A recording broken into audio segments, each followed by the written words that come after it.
Hi everyone, it's so lovely to be back with you, and I'm so grateful that you've actually watched the replay from the past couple of days. My apologies for not being there online yesterday.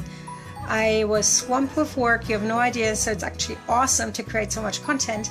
But then again, I was almost too swamped to create more live content, right? So it's at times much easier to just create it on the laptop on the go than being actually live and present. And because I didn't want to look tired or be tired for you and answer all your questions, I thought and figured it might just be best to wait until today until I actually got time. So let me just quickly share this over to the other page, so I have to refresh. I'm getting more and more and better organized here with all that live stuff. This is amazing.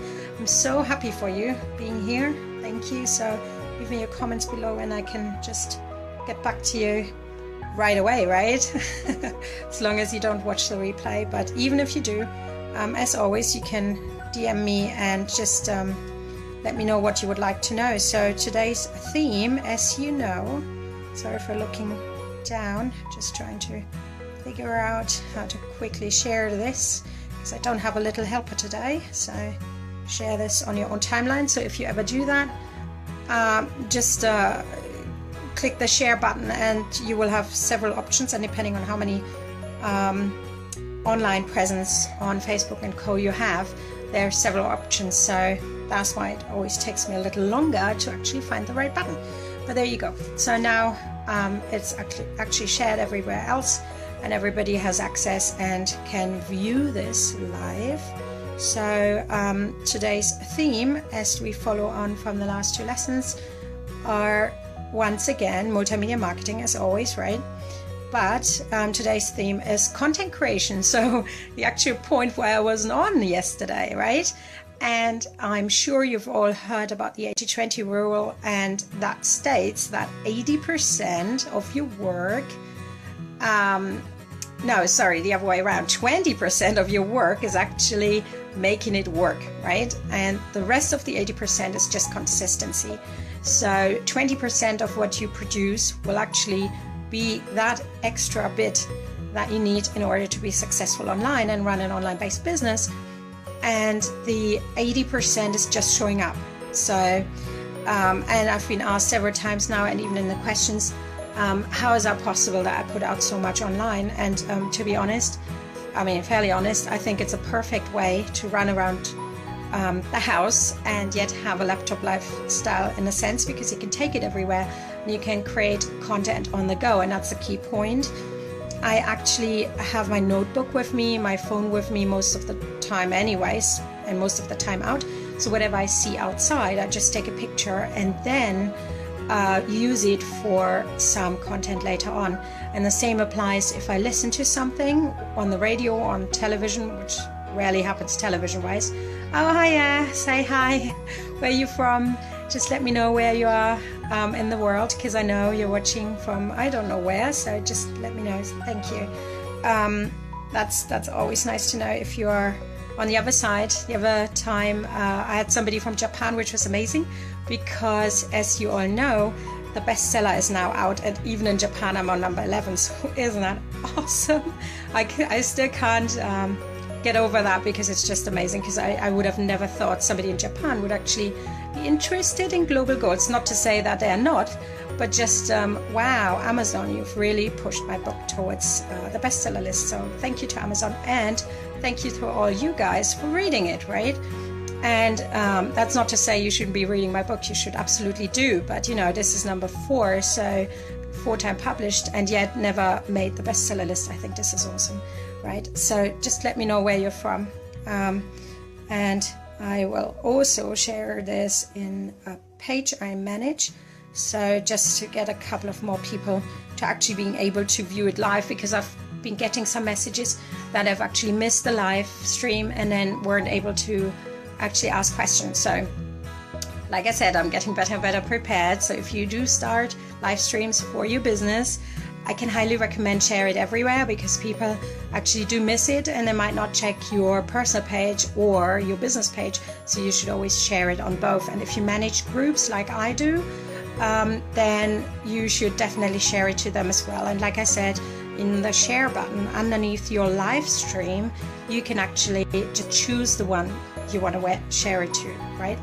Okay, so getting back to content now, right? So like I said, I usually take my camera, which is my phone, to be honest. I've ditched my real camera a couple of years back, so it's still here, but I'm actually not using it anymore to take pictures. Then each time when my kids are outdoors, they usually know, I mean my older two kids, that I should take pictures of sunrise, sundown, anything beautiful that could actually work for Instagram or for Pinterest. And if they do, they actually share it with me. Then I also have a Dropbox account where people share their content. So either it's customer-based content and they just share it with me, and I always ask, if you've seen something beautiful or if you've heard about something beautiful, just send me a link, please, because that might be helpful for other people to just see and share it as well. I mean, for me to share it, for people to see it, right? So that's another option you have. So ask the people around you. You don't have to create all the visual content. You can actually ask people to just take pictures for you, send them to you, and then you can edit them and use them. But obviously, if there are people involved, I mean, people within the picture, you have to be 100% sure you're not taking pictures you're not supposed to. So in some countries, for instance, you can't take pictures of government buildings or government workers like police, fire service, and those kind of things. And then plus, obviously, you shouldn't be taking pictures of anybody's children and post them online, because that's again against privacy and data protection, at least in the UK. So wherever you are, always make sure you don't go against the rules. So don't just grab somebody else's content and use it in your marketing, right? Because I'm sure if you do have kids, or even you yourself, don't want to be in somebody's marketing campaign without being asked or paid for. So, you know, don't just grab somebody's content without permission. And if it comes to children, like you would see in my marketing, I don't necessarily use children. And if I do, they're all professional pictures. They're hardly ever of my own children. So some people actually have no clue I got children, because I don't use my children in my marketing campaigns, because privacy, right? I don't want them to be plastered all over the internet. And like I said, the more content you create, the more you would leave a footprint online. And although you might be erasing it after some time, people can make copies, they can share it to somebody else, and you might not want that, right? So that's highly important. So if you do use other people's content, be sure, number one, you ask them for permission, and number two, you don't break any laws, right? So that's highly important. So that's the visual content done. So taking pictures wherever you are.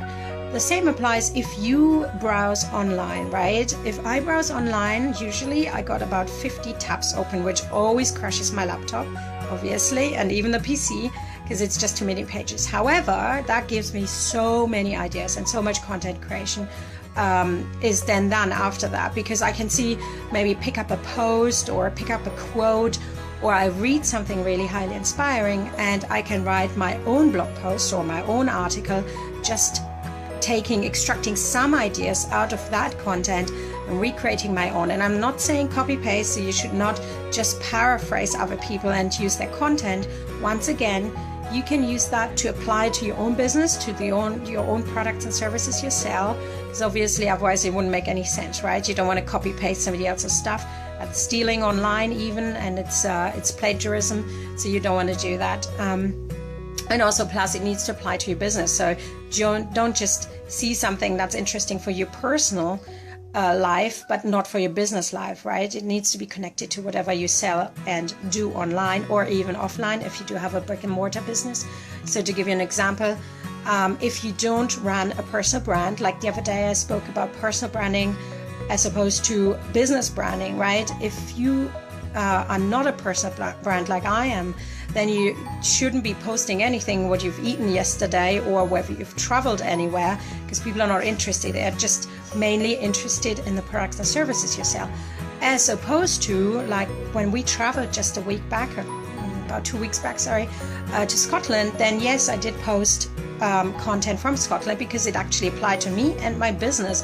And once again, it helped me so much to create more content, because just taking the view in and taking pictures, making videos, even live streaming at the beach, right? That was all content creation. which in turn gives me so much to write, to blog about, to write articles, to talk about on radio, on TV, on online, wherever you want to talk about it, in any type of media outlet, or even on your own channels, so your own social media channels, your own websites and so forth, or in your own marketing. And it really, really helps you if you just are open-minded to whatever comes in, because as we all know, the internet is flooded, life is flooded with information overload. So there is definitely enough content out there. You can repurpose and then republish if you wanted to. And the amazing part is you don't actually need to invest millions of hours. I mean, yes, of course, it takes some time. Everything takes time, right? That's the 80-20 rule. So you really have to pace yourself and sprint 80%. But then that last 20% will be actually making the difference in terms of success online. And I'm not sure whether I've shared this before, but writing my book, my latest book I'm talking about, the How to Apply Your Global Goals to Your Business, right? And the 17, what's it called? Sorry, I'm slightly distracted. Yes, see you later. Sorry, that's when you got kids. Hiya, state where you are from. Hi. Bye, you guys. Yeah, sorry. Yeah, like I said, content creation, right? Doing it with a family. You can always do that, working around. That's the blessing of the internet, right? Doing stuff while you're online and then running the family in the background, or doing whatever you want in the background, right? This is the amazing part. However, back to our content now.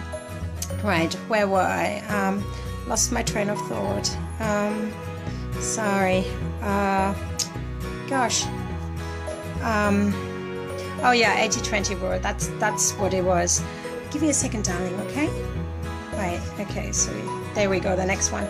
So I will have to make it quick today. But anyways, back to content. So like I said, take your camera wherever you are. Keep your mind open. Check out other people's websites, see what you like. Don't copy them, but maybe apply it to your business. How does your products and services help other people? Finding a solution really for their problem, because that's the only reason why they're buying your products and services in the first place, right? They're not going to buy it just because they like you. Yes, there might be some, but generally speaking, online, if you look something up, you actually try to find a solution, right? So I'm guessing you do the same. And this is now the last part I wanted to get to. Oh yeah, and I now know what I wanted to say. I wanted to talk about the Sustainable Development Goals, but it would have taken me off track anyway, so I just skipped that one and talk about that next time, or so. Maybe tomorrow next. However, if you think of keywords which are highly important, don't overload your content with keywords. It is important to be found online via Google and such. However, all the search term algorithms most of them at least, have changed in 2016. So if you overload your articles or your blog posts, your video descriptions and so forth with too many keywords and you hashtag them all, you actually not be shown to people as much as you did before. So overloading it becomes annoying anyways, because if every second word is hashtagged, I'm not talking about the headline, you can still do that. However, in the description or in the content itself, so in your blog post and your article, it's highly important that you keep the hashtags limited, right? So only use the most applicable hashtags. And yes, you can crash tag as well. I've seen that many times. I've been crash tagged before. People used my personal handle to just add it to their content, most likely for me to then actually find their content and to comment on it, right? But do it only very little. It's almost like salt, right? You don't want to use too much salt, so you don't want to use crash tagging too much because it's just too much. And if you wonder what crash tagging actually means, that is the fact, if let's assume we got Olympia going or the Paralympics, right? If my content has nothing to do with Paralympics and yet I would put something, a hashtag with Paralympics to it, then that would be crash tagging, because people who are actually looking for Paralympic information or the Olympics, right? They would not necessarily want to read my content about business creation or multimedia marketing. If I use the hashtag, I would still be filtered in the search results if I would be crash tagging. people do that with the Trump election or with the general election in the US. They crash tag that one, or they've crash tagged other stuff, which, like I said, works at times, but it needs to make sense, because you don't get people to click on your stuff anyways, or they click away and they just get annoyed by you if you crash tag too much. So just remember, it's a way to create more traffic to your website and to your content, but you don't want to do it or overdo it actually, right? So that's important. I need to go, guys. It's so lovely to see you. Leave me your comments below. And I will be back tomorrow, big promise, because I've caught up with everything. And if you want to ask me a quick question, I will be here for another minute. But if you take too long, and I don't want to be rude here, but I need to go. So as you know, or now you know for sure, I do have kids, and they're in the background, so I have to attend them in a second. But like I said, that's the beauty of the internet. You can write whenever you want. I actually didn't sleep last night. I only slept this morning because I was working all night, starting 6 yesterday till this morning 9 o'clock, because I had to finish so much content, not for myself but for my clients, and I promised a really tight deadline, and they want to crash it online. So obviously if they want to crash it, they really have to create so much content, and because they can't do so, they have commissioned me to create all the content, and of course that takes time.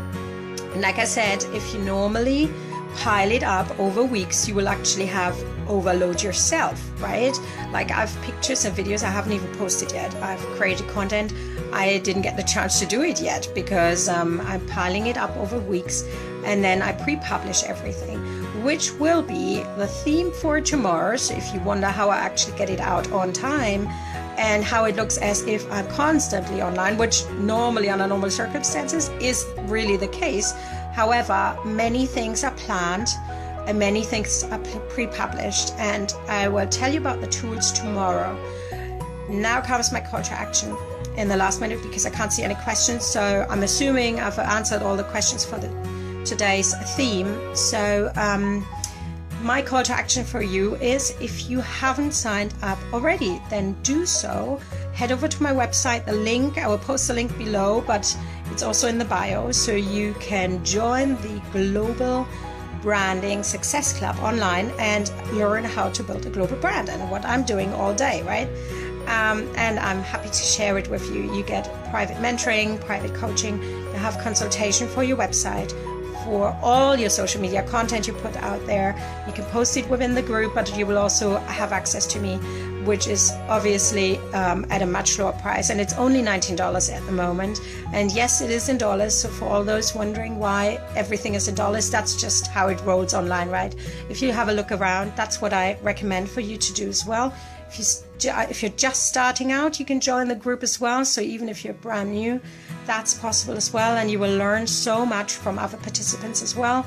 And you can leave the group at any time, but why would you, right? Why would you want to stop your success? So that was my call to action. Once again, I'm Naomi Mc Laughlan. It was lovely to talk to you. Thank you so much. Leave me your comments below, and I speak to you tomorrow. Goodbye for now.